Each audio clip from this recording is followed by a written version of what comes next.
Well, I've been a hacker and a tinkerer my whole life. My dad gave me access to his tools and equipment when I was just a little kid.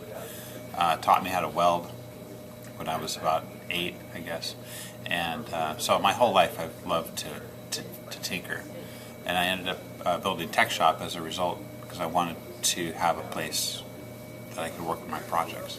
I imagined a place like this, a place I could just go and join and get access to tools, but I couldn't find anything.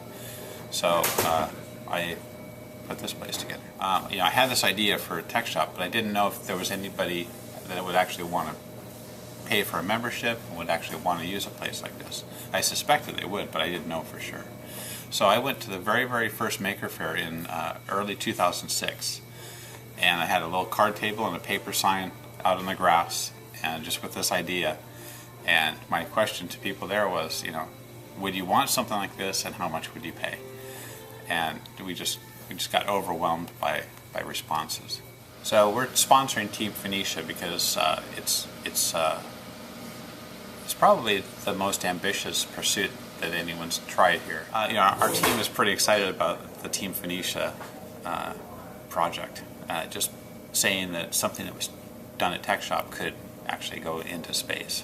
That's pretty cool. Team Phoenicia has a lot of potential to make a serious impact in the world. With NASA shutting down its manned space flight and looking to third parties to develop these programs, I don't think it's going to be a $20 billion project that's going to do it. I think it's going to be a grassroots, what I call a citizen inventor that's going to crack a lot of these problems, including space travel. All we really want to do is usher in the second industrial revolution.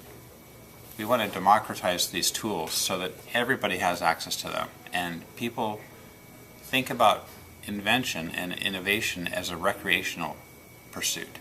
Right now, if someone has an idea of something that they want to make, a new invention or an idea or something they want to modify at their house, they give up on it instantly because they know they don't have the resources, they don't know how to use the tools, they don't have access to the tools, they have no idea how to go about doing that project, so they give up. Our goal is to make sure they don't give up on those ideas. They actually have a place that they can come, and for fun, they can pursue the idea. TechShop's mission is to empower everyone to have the tools and resources they need to take those ideas that are in their head and make them into reality. We have 5 basic customer types that we've been able to sort of categorize, if it's possible to do that.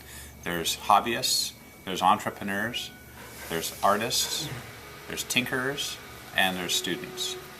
And it's funny because the hobbyists and the more amateur customer types actually have aspirations to become entrepreneurial. Sometimes curiosity plays into people being makers as well. They just want to take something apart and understand how it works. They don't have a real project to do or a real idea of what they want to do with it, but they're lifelong learners. Those kind of people just want to know how everything works. They want to take cameras apart and batteries and, just understand. And when you have all those building blocks in your, what I call your toolbox, you start to see the pathways of how you could do other things and how you could make your own idea based on what you've discovered.